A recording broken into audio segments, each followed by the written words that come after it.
J'arrive en voiture à fond et je les tamponne.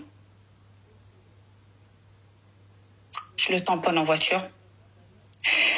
Le pare-brise, il était mort. Et je fais quoi? Tu sais, quand je te dis que c'était plus moi au volant, c'était plus moi au volant. Dans ma tête, j'ai vrillé. Et là, je fais une marche arrière. Et là, je fais comme si c'était un dos d'âne et je refais une marche avant. Et après, je suis partie, tu vois. Je suis partie. Et du coup, je suis rentrée chez mes parents. Parce que je savais pas où aller. Je suis partie chez mes parents. Je voyais rien sur le pare-brise. Je voyais rien. Je rentre chez mes parents. Et là, ma mère, elle me voit. Elle me dit, mais qu'est-ce qui se passe? Chez ma mère et tout. Elle m'ouvre la porte. Il y avait mon frère. Et là, je leur raconte. Il y a ça, il y a ça, il y a ça, il y a ça, il y a ça. Et là, ma mère, elle pète un câble, tu vois. J'ai ma fille. Je venais d'accoucher, ça faisait pas longtemps. Mon frère, il me dit, mais t'es folle, pourquoi t'as fait ça et tout. En fait, j'ai vrillé. Je sais pas pourquoi j'ai fait ça, tu vois. Et du coup, je suis restée chez mes parents. Je savais ce qui allait se passer, tu vois. Donc après, les gendarmes, ils sont venus. J'étais là. Donc ils m'ont... Mais comment ils ont su que c'était toi, excuse-moi? Ils ont su parce que l'autre, elle a dû me voir. C'est sûr, c'était devant chez elle.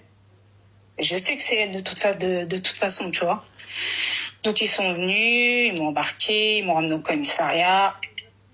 J'ai été auditionnée et tout ça. J'ai fait 96 heures de garde à vue, j'ai été déférée. Et là, j'ai été mise en examen pour, tu sais quoi, avec préméditation. Ouais.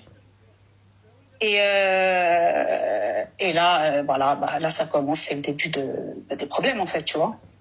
Donc, j'ai fait 1 an de mandat de dépôt.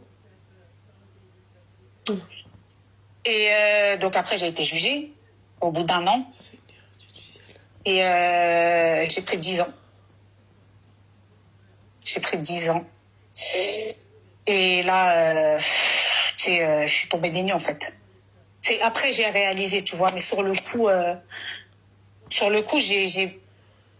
je savais que j'allais avoir des problèmes, tu vois, mais c'est après, tu vois, parce que là, après, tu penses ta fille, tes parents, ta famille. Mais excuse-moi, ma chérie, le mec, il est...